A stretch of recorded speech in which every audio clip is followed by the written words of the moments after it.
I want you to think back to last August, not June, not the beautiful part. August.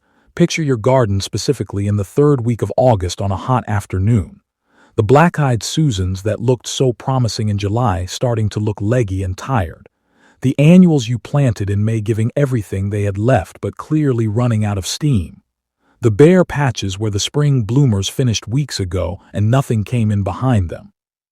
The general feeling that the garden had peaked sometime in late June and has been slowly declining ever since, and there are still 6 weeks until the first frost, and you are not sure what you are supposed to be looking at out there. If that description matches what you experienced last August, I want you to know something before we go any further. That was not bad luck. It was not a bad year. It was not the wrong plants or the wrong soil or anything you did wrong. It was a completely predictable outcome of something that happens to almost every American gardener who shops for plants the way American garden centers are designed to make you shop for them. And once I explain what that something is, you are going to recognize it immediately. You are going to think back through every spring garden center visit you have ever made and see exactly how it happened. And you are never going to create that August problem in your garden again, because you will never be able to look at a plant display the same way. That is what this video does. It does not give you a list of better plants to try. It gives you the explanation for why the plants you have been choosing keep producing the same result, and then it gives you the specific plants that fill the specific gaps that explanation reveals. Before we get into it, I want you to drop a comment right now and answer this honestly. What does your garden look like in the third week of August? Beautiful, still going strong, decent but clearly past its peak, or honestly, kind of embarrassing compared to what it looked like in June? Tell me what state you are gardening in and give me your honest August garden assessment. I read every single comment and I want to know how many people are experiencing this exact thing right now. Part 1. Why this keeps happening. Let me describe a scene that I think most of you are going to recognize. It is a Saturday morning in May. You are at your local garden center or nursery. The display benches are absolutely spectacular. Salvia in vivid purple, catmint cascading over the edges of its containers, roses in first flush, lavender just starting to open, peonies, alliums. The whole place looks like somebody specifically designed it to be as beautiful as it is possible for a plant display to be, because somebody did specifically design it to be exactly that. You walk through. You put things in your cart. You choose based on what catches your eye, what looks most beautiful, what seems most vibrant and full and alive. You spend $80 or $120 or $200. You go home. You plant everything. And your garden in June looks genuinely spectacular. Here is the problem. Almost everything you bought at that nursery in May was selected for display specifically because it was at or approaching peak bloom in May. The nursery put out what was blooming because blooming plants sell. You chose what looked best because what looked best was blooming. And what was blooming in May at a nursery in most American zones is almost entirely early to mid-season plant material. Which means your garden now contains a collection of plants that all share one specific characteristic. They all peak in the same seasonal window, late spring through early summer. They all look magnificent together in June. And they all decline together in July and August, leaving a garden that goes from spectacular to empty in the span of about 6 weeks. You did not make a mistake. You were never given the information that would have allowed you to make a different choice. The nursery display showed you May and June. It did not show you August. The tags told you bloom time, but you were choosing based on what you were seeing right now, not based on calculating how many of your purchases covered late season gaps. Nobody at the register handed you a bloom succession calendar and said here are the windows you still need to fill. I am going to give you that calendar right now. The 4 windows, a garden that looks genuinely good from April through October, and I want to be clear that this is completely achievable in virtually every American zone, requires deliberate representation from each of 4 seasonal bloom windows. Window 1, early season, April through May. This is the window most American gardens already have covered. The spring bulbs, the bleeding hearts, the creeping phlox, the salvia making its first appearance. The Catmint just getting started.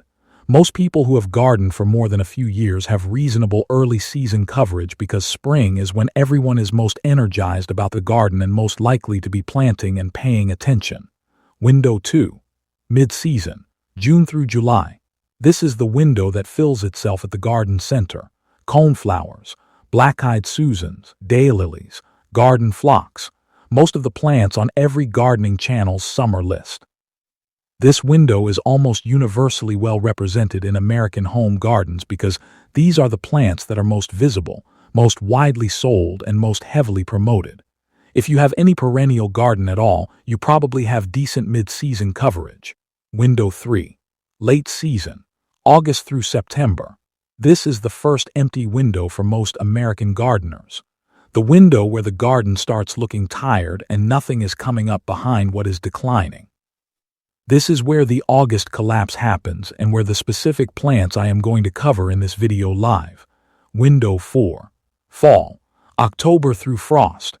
This is the second empty window, the one where most American gardens have essentially given up and are just waiting for frost to make the brown official. The right plants extend genuine garden interest from October through November and sometimes into December, producing color and wildlife value at the exact moment when the garden is otherwise empty. And the grocery store chrysanthemums in plastic pots are the only alternative most gardeners consider.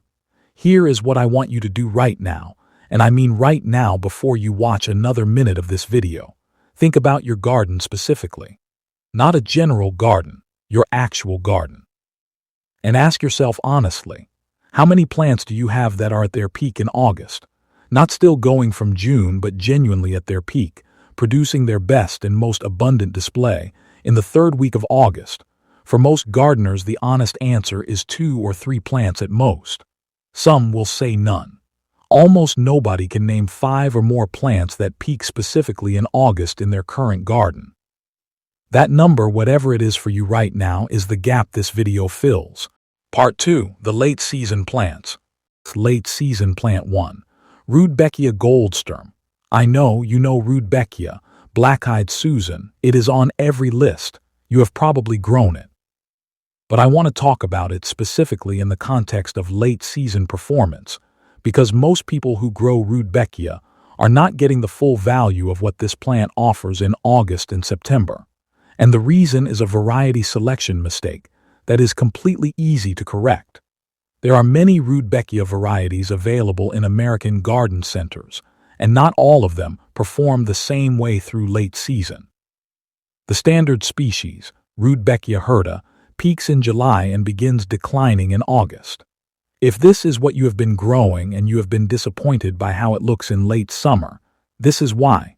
Goldsturm is a specific cultivar of Rudbeckia fulgida that was selected specifically for late season performance. The bloom window on Goldsturm starts in July and runs all the way through October. That is 4 months of color from a single plant, and the peak of that bloom window, the moment when it is most floriferous and most vivid, falls squarely in August and September when most of your other plants are declining.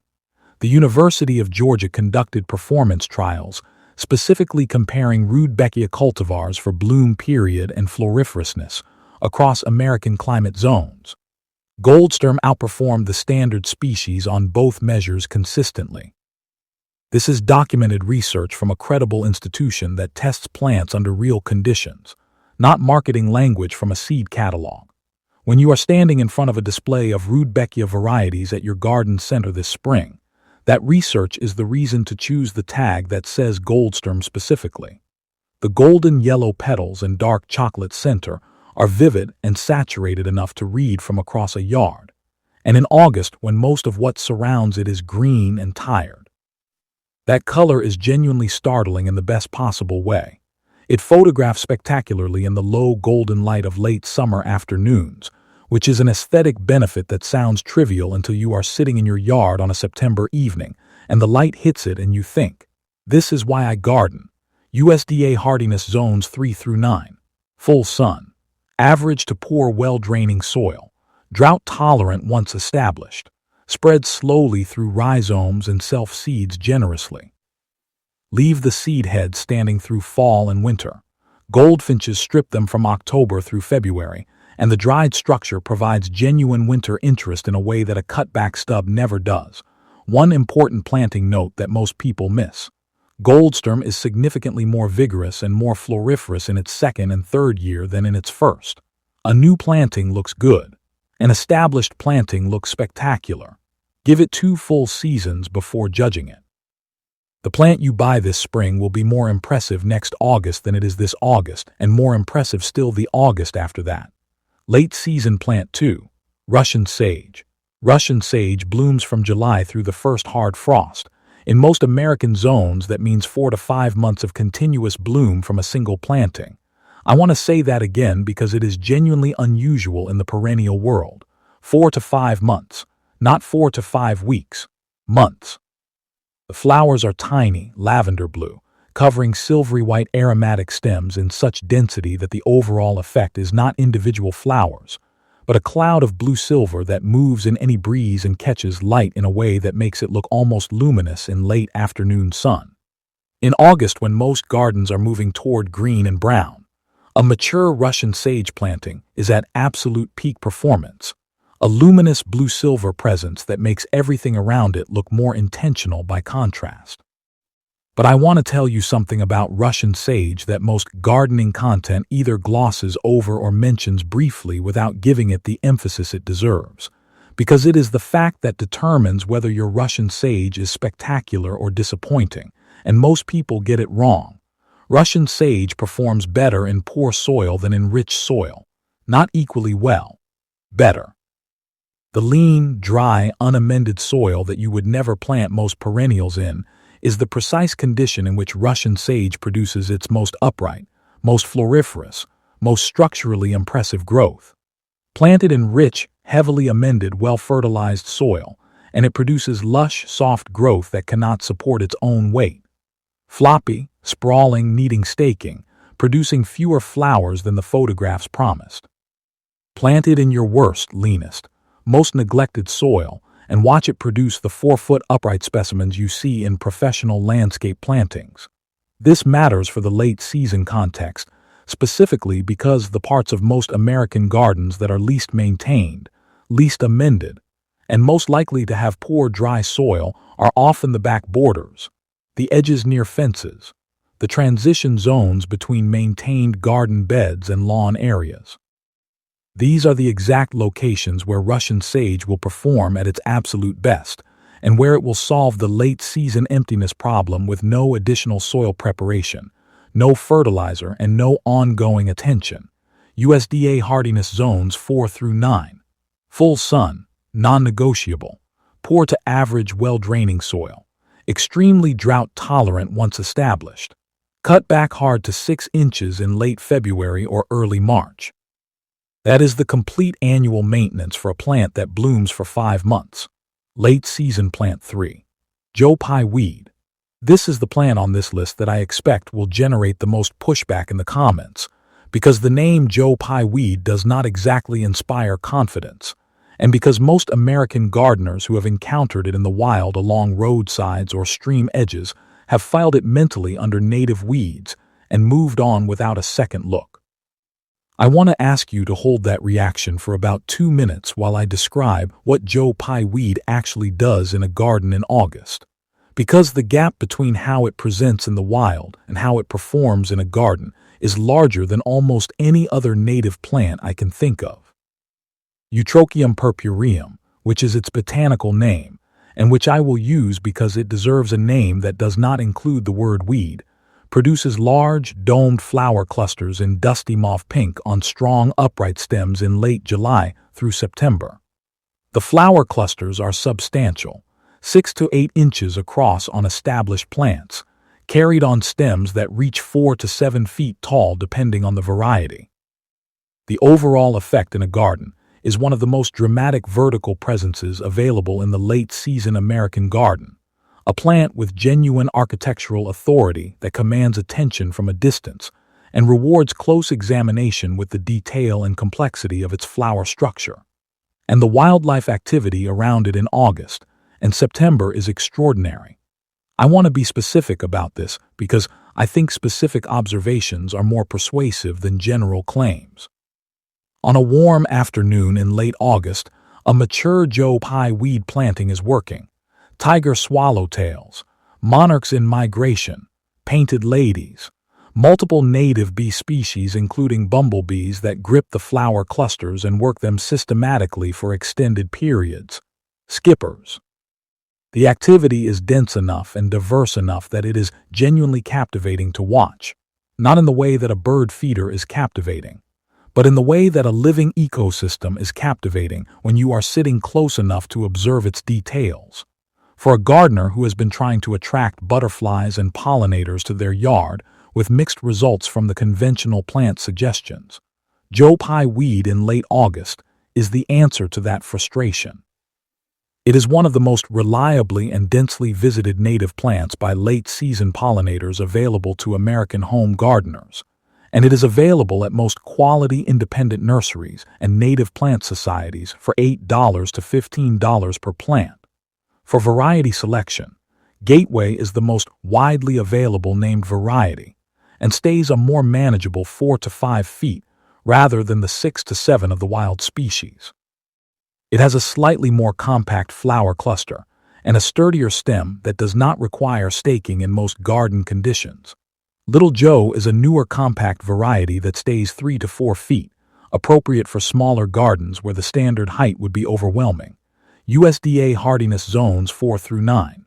Full sun to partial shade, one of the few late-season plants that tolerates significant shade without a proportional reduction in bloom quality.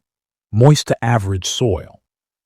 Once established, drought-tolerant enough for most American garden conditions. Cut back in late fall or early spring, either timing works equally well. Here is the honest note about Joe Pye Weed that most people need to hear before planting. It is a large plant. In a small garden, a single mature specimen fills significant space. Planted at the back of a border where its height is an asset rather than a problem. Give it 3 feet of space in every direction. Do not crowd it with smaller plants that it will shade out as it reaches full height. Used correctly in the right position, it is one of the most spectacular late-season garden plants available in America. Used incorrectly in a space too small for it, it overwhelms everything around it and creates a maintenance problem rather than solving one. If you are watching this video and finding this kind of specific, honest, zone-accurate information useful, and I genuinely hope you are, I want to ask you directly to subscribe to this channel right now. Not at the end of the video. Right now. Because what I just described about Joe Pye Weed, the specific observation about wildlife activity, the honest note about size, the variety selection guidance, this is the level at which every single video on this channel operates. Real information, honest warnings, specific recommendations that work in real gardens across real American seasons. Subscribe right now and hit the notification bell. It takes 2 seconds, and it means every video released from this point forward comes directly to you instead of you having to hope the algorithm serves it up. Hit subscribe before we go any further. Late Season Plant 4. Sedum Autumn Fire. There is a moment in late August in a well-planted garden that I want to try to describe accurately, because I think it captures something important about why late-season plants matter in a way that a list of bloom times and zone ratings cannot fully convey. It is early morning. The light is that specific quality of late summer light that is different from July light, lower and more golden and slightly softer at the edges. And in that light, the flower clusters of Sedum Autumn Fire are transitioning from their summer green-pink to the deep copper bronze red of their fall color. They are not quite there yet. They are in that intermediate state where the color is still developing, and the effect is more subtle and complex than it will be at peak, like watching something become more beautiful in real time. That is what late-season plants do that mid-season plants cannot. They participate in the specific quality of late summer and fall light rather than fighting against it the way the faded annuals and the declining perennials around them do. They look better as the season ages rather than worse.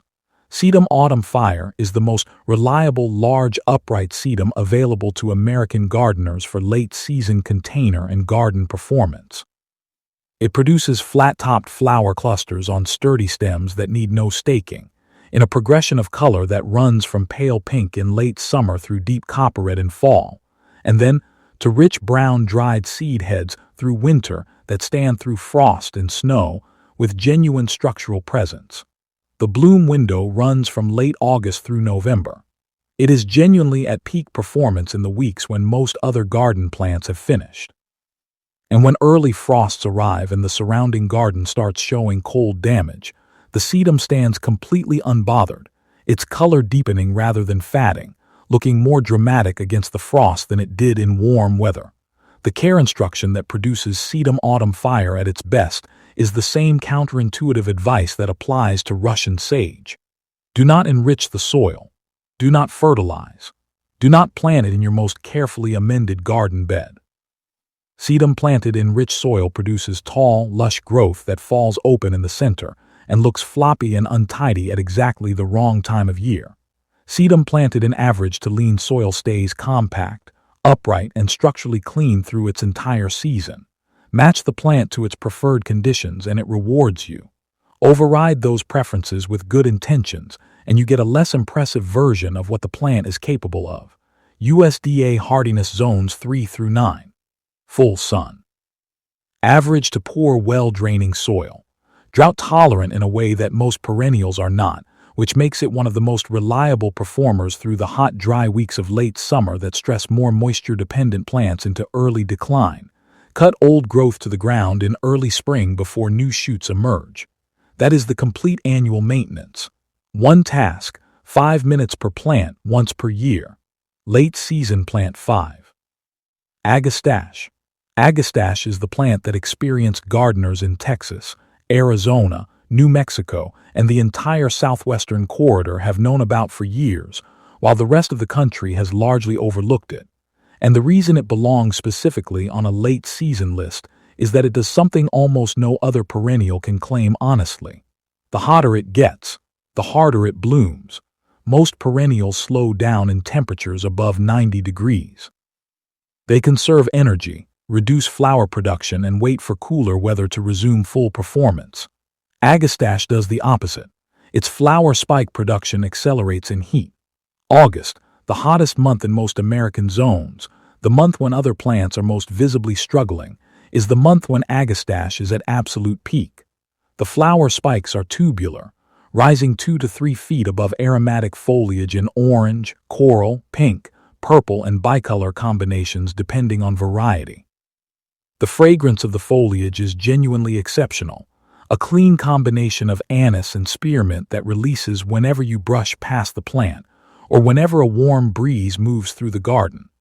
In August, when most gardens smell like hot mulch and declining foliage, a planting of Agastache smells like something alive and vibrant. Hummingbirds. I want to specifically mention hummingbirds because if attracting hummingbirds to your garden is something you have been trying to accomplish with feeders and specialized plants, and not quite achieving, plant Agastache. The tubular flower structure is precisely what hummingbirds evolved to feed from, and the late-season bloom timing means your Agastache is performing at exactly the moment when hummingbirds are most active in their southern migration. From August through October, a mature Agastache planting is a hummingbird feeding station that never runs out, never needs cleaning, and never develops the mold problems that improperly maintained sugar water feeders create. For variety selection for late-season performance specifically, Kudos Coral and Kudos Yellow are compact varieties that stay 18 to 24 inches, appropriate for the front or middle of a border. Blue Fortune is larger at 3 feet and produces blue-purple spikes that are longer-lasting and more heat-resistant than many blue-flowered perennials. And the Paquito series stays under 16 inches, the most compact Agastache widely available and appropriate for container planting on patios and porches. USDA hardiness zones 5 through 10 for most varieties. Zones 4 and 5 with protection in a sheltered location. Full sun. Lean, well-draining soil. The drainage requirement is non-negotiable. Agastache roots in waterlogged soil do not struggle.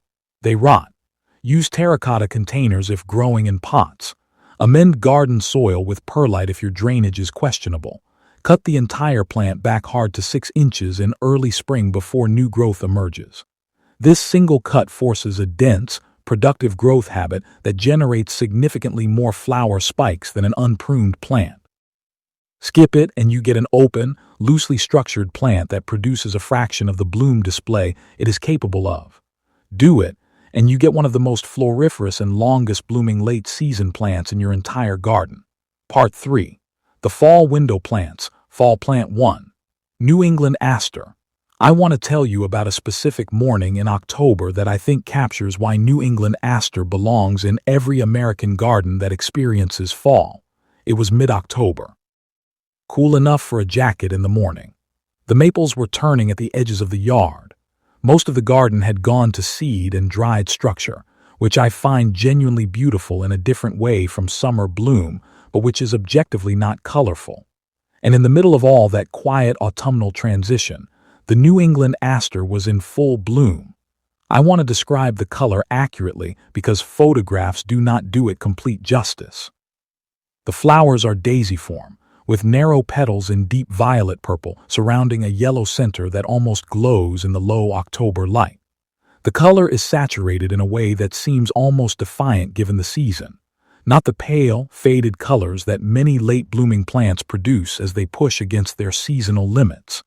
Saturated, vivid, fully committed color that looks like it belongs in July but is happening in October. And around that planting, monarch butterflies. I do not say this for dramatic effect. I say it because it is documented by Monarch Watch and by entomology departments at multiple American universities that New England aster is among the most critical late-season nectar sources on the monarch migration route through the eastern and central United States. These are butterflies that have been flying from Canada toward Mexico for weeks. They are stopping in American gardens on the way. And the gardens they stop in most reliably and most consistently are the ones with New England aster in October bloom.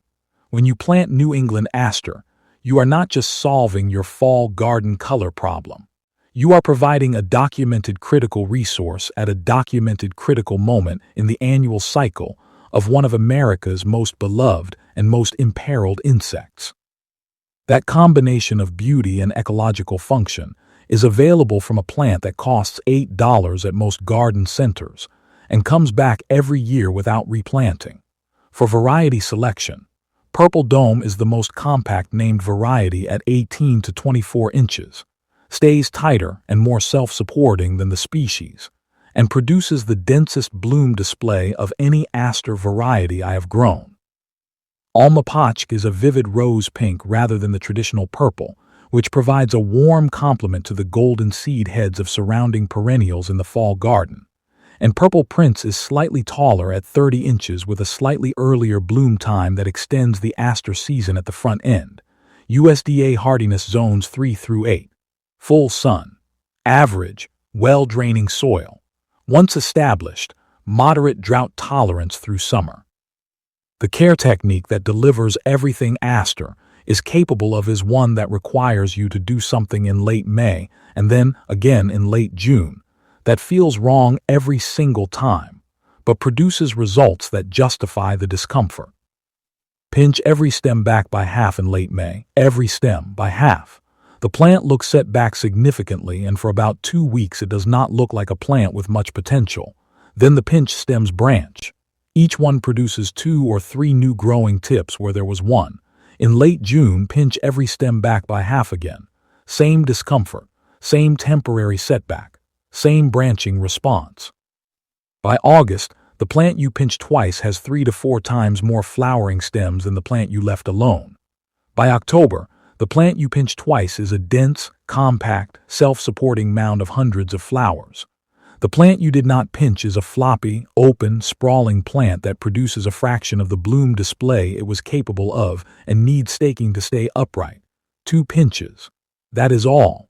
10 minutes per plant across the whole season. The return on those 10 minutes is the difference between a good fall garden and a genuinely spectacular one. Fall plant 2. Goldenrod. I'm going to address the allergy question immediately and directly because if I do not, half the people watching will be distracted by it through everything I am about to tell you about this plant. Goldenrod does not cause allergies. Ragweed causes allergies. Ragweed blooms at the same time as goldenrod and produces lightweight, wind-dispersed pollen that travels through the air, enters your sinuses, and triggers your immune response.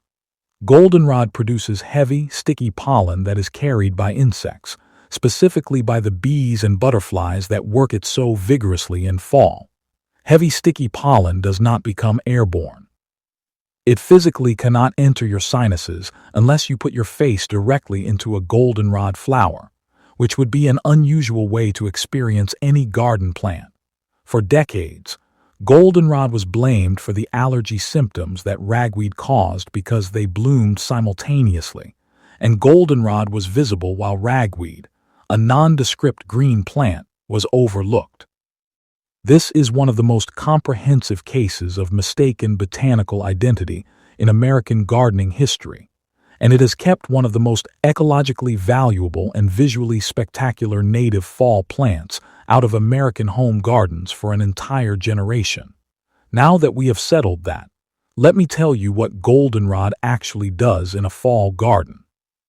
Solidago rugosa fireworks, which is the named variety I would recommend for most American home gardens, produces arching stems that curve outward from the crown and then downward at the tips, each stem covered in tiny golden yellow flowers arranged in sprays that radiate in every direction. The name is not marketing hyperbole. The silhouette genuinely resembles fireworks frozen in the moment of explosion. It is one of the most distinctive and immediately recognizable plant forms available in the American fall garden, and there is nothing else that looks quite like it.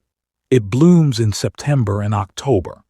In most American zones, that means it is at peak performance during the precise weeks when the garden needs color most urgently, after the summer perennials have finished, and before the first hard frost ends the season.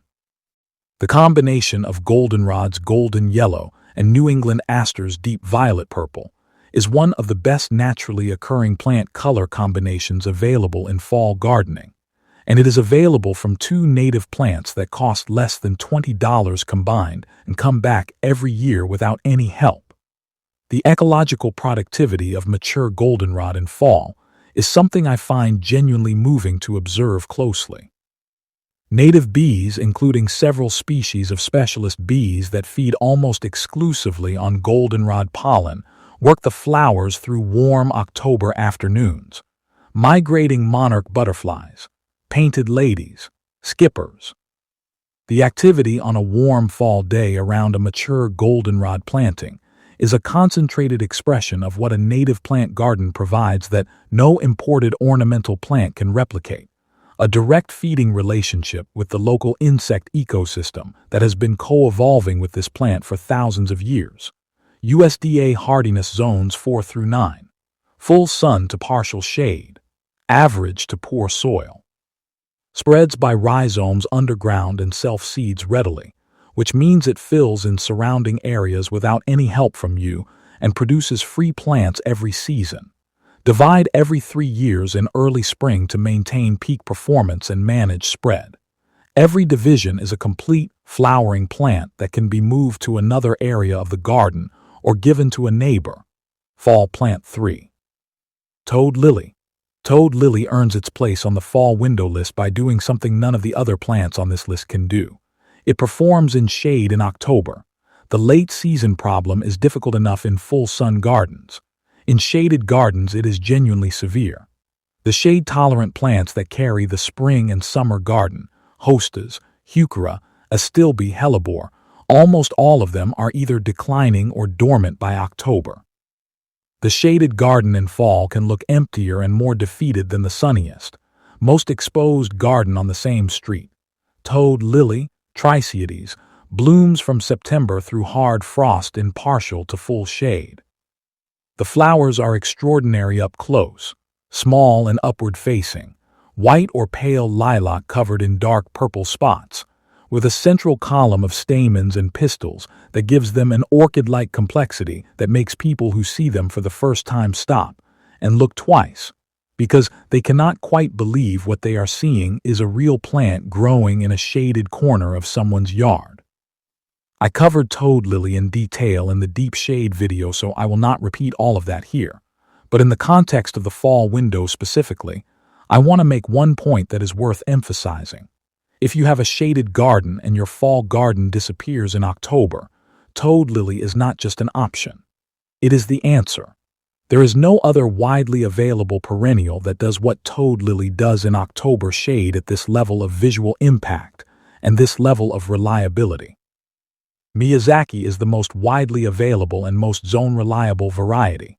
Cinnamon produces larger flowers, and for Pacific Northwest gardeners where cool, moist fall conditions extend the bloom season significantly, the combination of toad lily and goldenrod provides a fall display that rivals the summer garden in richness and complexity. USDA hardiness zones 4 through 9. Partial to full shade. Moist, humus-rich, well-draining soil. Consistent moisture through summer, particularly in zones 7 through 9 where summer heat can stress the plant before its fall bloom window arrives. Fall plant 4. Montauk daisy. Most of you have never grown Montauk daisy, and most of you live within its hardiness range. And that gap between availability and adoption is something I find genuinely puzzling, because this plant solves the October garden problem as directly and as beautifully as any perennial available in the American market. Nipponanthemum nipponicum, which is its botanical name, produces clean white daisy flowers with yellow centers on dense, shrubby plants that reach 2 to 3 feet tall and equally wide. It blooms in October and November. In many American zones, it is still producing fresh flowers when the first light frosts arrive, and it handles those light frosts with complete equanimity, continuing to bloom through temperatures that shut down most other fall flowers. The foliage is attractive through the entire growing season, dark green and glossy, creating a substantial presence in the garden even before the October flowers arrive. It does not have an ugly phase. It looks like a well-behaved, carefully pruned small shrub through spring and summer, and then in October it covers itself in white flowers in a way that makes the previous 6 months of attractive foliage feel like preparation for this moment. For American gardeners who find the color palette of fall gardens too dominated by gold, orange, and purple, the clean white of Montauk daisy provides a visual rest point that makes the surrounding colors more vivid by contrast. White in a fall garden does something similar to what white in a room does. It clarifies. It separates. It makes everything around it more distinctly itself. The pruning technique that produces the best Montauk daisy performance is aggressive spring cutback, all the way to 6 inches, which forces the bushy branching that creates maximum flower production in fall. Without that cutback, the plant grows tall and leggy and produces flowers only at the stem tips rather than across the entire surface of a dense, full plant. USDA hardiness zones 5 through 9. Full sun. Average to poor well-draining soil. Drought-tolerant once established. Salt-tolerant, which makes it one of the few fall-blooming perennials that performs reliably in coastal gardens where salt air and wind damage most flowering plants through the growing season. Fall plant 5. Ornamental grass. I want to end the fall window section with a plant category rather than a single plant because the ornamental grasses provide something in the fall garden that flowering plants alone cannot, which is movement, sound, structure, and seasonal color change that continues well past the point where any flowering perennial has finished. Carl Forster feather reed grass produces its characteristic wheat-colored feathery plumes in late summer that catch the low fall light in a way that is genuinely different from any flowering perennial. The plumes move in the slightest breeze with a quality of motion that is more like water than like flowers, continuous and fluid rather than static and nodding. On a still October morning with dew on the plumes and the low sun backlighting them, Carl Forster is one of the most beautiful things in any garden. But the reason ornamental grasses belong specifically on a late season and fall list is what they do after the flowering perennials around them have finished. As November arrives and the asters and goldenrod and sedums go to seed and dried structure, the grasses hold their form through frost, through snow, through the entire winter. They provide the architectural presence in the December and January garden that makes a garden feel inhabited rather than abandoned. They feed birds through winter. They catch snow in a way that is genuinely beautiful, and they provide the structural framework around which the following year's garden will be planted. Carl Forster is hardy in zones 4 through 9 and produces its best fall and winter display in full sun. Shenandoah switch grass, Panicum virgatum shenandoah, turns deep burgundy red in fall in a way that makes it look like something is on fire in the back of the border. It is one of the most dramatic fall color effects available from any perennial plant in American horticulture. And Hameln dwarf fountain grass stays compact at 18 to 24 inches, appropriate for smaller gardens and container planting, and produces its buff-colored plumes from August through the first hard winter weather. The maintenance instruction that most people get wrong with ornamental grasses is cutting them back in fall rather than late winter. Fall cutback eliminates the winter structure and bird habitat value that is one of the primary reasons to grow them. Leave them standing through winter. Cut back to 4 to 6 inches in late February before new growth emerges. That timing preserves the winter value and sets up the strongest possible spring emergence for the best summer and fall performance. Part 4. The one afternoon fix. Now I want to give you the actual process for auditing your own garden and fixing the late season gap permanently, because describing the plants is only part of the solution. The other part is the specific process for figuring out exactly where your gaps are and making the targeted decisions that fill them without creating new imbalances in the seasonal calendar you already have. Step 1. The audit walk. Go into your garden on a Saturday morning in August. Not in June when it looks its best. August. Take your phone. Walk through every area and photograph what is blooming, what is declining, and what is simply green or empty. Be honest with yourself. If something looks tired, photograph the tired version. If there is a patch that has nothing in it, photograph the empty patch. This audit takes 20 minutes, and it is the most useful 20 minutes you can spend on your garden because it shows you the reality rather than the aspiration. Most of us spend our garden assessment time in the garden at its best, which is like assessing the quality of a restaurant only when it is having its best night. The August audit shows you the everyday reality, which is what needs fixing. Step 2. Count your August bloomers. From your photographs, count how many plants in your garden are genuinely at peak in August. Not still going from June, but specifically at peak in August, producing their best display during that month. If the number is fewer than 5 for a medium-sized garden, you have an August gap. If the number is fewer than 3, you have an August crisis. Write the number down. It is the concrete measure of how much work the late season planting needs to do. Step 3. Identify the fall window. Repeat the exercise for October. How many plants are at peak in October in your current garden? For most American gardeners, the honest answer is 1 or 2 at most. Chrysanthemums if you buy them in September. Maybe some lingering asters if you have them. Write this number down too. Step 4. Make the targeted purchase list.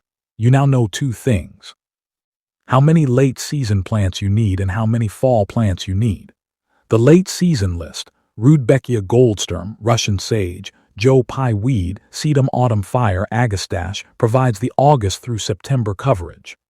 The fall list: New England aster, goldenrod, toad lily for shade, Montauk daisy, ornamental grasses, provides the October through frost coverage. You do not need all of them. You need enough from each list to bring your count up to a level where both windows are genuinely represented. For most gardens, that means 3 to 5 plants from the late season list and 2 to 3 plants from the fall list. That is 5 to 8 new plants total. At an average cost of $10 to $15 per plant, you are looking at $50 to $120 in plant material for a one-time fix that permanently changes the August and October reality of your garden. Step 5. Place for succession, not collection. This is the planning instruction that separates a garden that looks designed from a garden that looks assembled. Do not place all your late-season plants together in one area. Distribute them through the garden so that, as the mid-season plants in each area decline, a late-season plant in the same vicinity is coming into its peak. The visual transition from mid-season to late season is seamless when the succession is distributed. It is abrupt and empty-looking when all the late-season plants are concentrated in one corner. Same principle for fall plants. A single New England aster in one corner does not save a garden that is declining everywhere. 3 asters distributed through the planting, combined with goldenrod at the back and ornamental grasses as structural anchors, creates a fall garden that holds interest from multiple vantage points simultaneously. Part 5. The conversation I wish I had earlier. I want to be honest with you about something before this video ends. I spent probably 8 years experiencing the June peak and August collapse before I understood what was causing it. 8 years of beautiful Junes followed by frustrating Augusts. 8 years of adding plants in spring that looked spectacular, and then wondering in August why the garden felt empty again. Nobody explained the 4 seasonal windows to me. Nobody told me I was choosing plants based on what was currently blooming at the nursery, rather than based on what would fill the gaps in my existing seasonal calendar. Nobody drew me a bloom succession diagram and showed me the 2 empty windows that were causing the problem.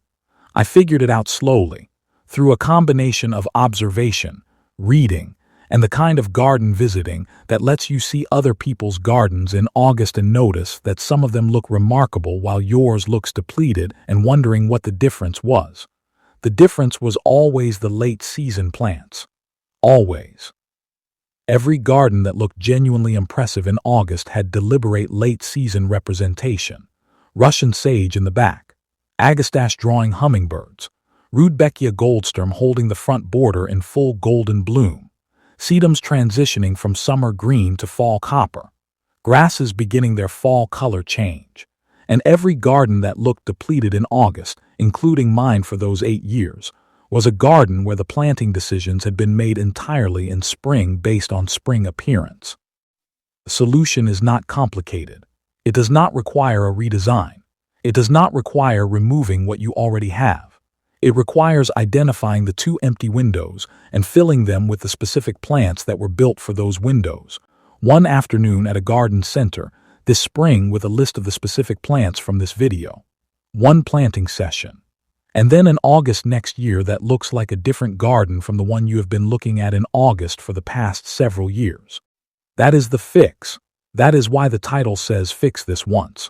Because once you have filled the late season and fall windows with the right plants, they come back every year and fill those windows again without any additional intervention from you.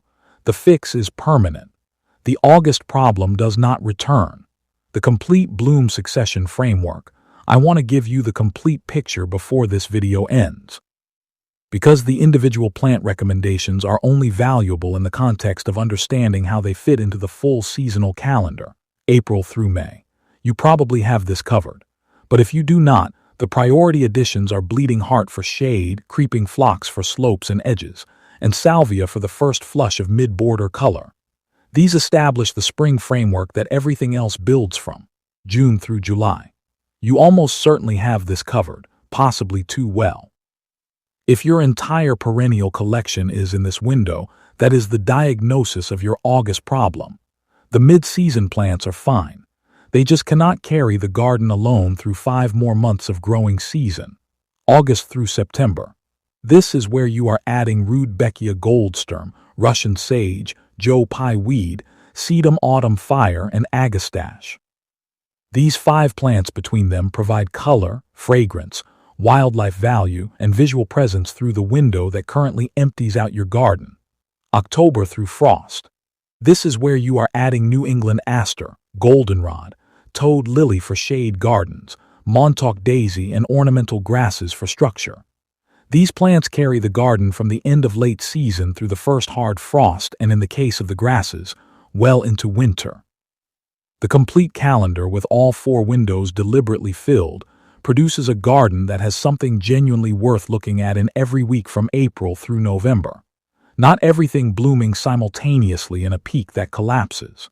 A genuine seasonal progression where as one group of plants declines, the next group rises to take its place. That is what gardening in 4 dimensions looks like. Not just width and depth and height, but time. A garden designed to be beautiful across time rather than spectacular at one moment and disappointing for the rest. Think back to that image I asked you to hold at the beginning of this video. Your garden in the 3rd week of August last year. Now, I want you to imagine the same garden next August with Rudbeckia Goldsturm in golden peak bloom at the front of the border. Russian sage luminous blue-silver at the back. Joe Pye Weed rising above everything at the corner, covered in dusty mauve flowers and alive with butterflies. Agastache drawing hummingbirds in the afternoon heat. Sedum beginning its color transition from summer green toward fall copper red. That is not a difficult garden to achieve. It is not an expensive garden to achieve. It is a garden that required one correct understanding of why the August problem happens and 5 specific plant decisions to fix it. And in October, New England aster in deep violet purple, goldenrod in full golden spray against the dried structure of the late-season plants around it, Carl Forster grass catching the low fall light with its feathery plumes, toad lily in the shade corner producing its extraordinary spotted flowers at the exact moment when the rest of the shaded garden has gone dormant, from April through November. Every window filled, every transition seamless, every August impressive rather than embarrassing. That is the garden this video gives you the plan to build. And the plan costs 1 afternoon at a nursery this spring and 1 planting session. Every plant on this list comes back next year from the same roots without replanting. The fix is permanent. If this video gave you the explanation you have been looking for after years of experiencing the June peak and August collapse without understanding why it kept happening, please share it with one person in your life who gardens. One neighbor, one family member, one friend who mentions every August that their garden looks terrible. Send them this video before this season starts. The information is more useful before the problem happens this year than after. And if you are not subscribed to this channel, please do it right now. This is what every video here is built to do. Give you the structural understanding that makes individual plant recommendations meaningful rather than just another list to try and wonder about when the results disappoint you again. Subscribe, hit the notification bell, and drop a comment below telling me what your August garden currently looks like and what state you are gardening in. Because next August, I want you to come back to this comment and tell me what changed. That is the conversation this channel is trying to have. Not what to plant, why it works, and what your garden looks like when it does.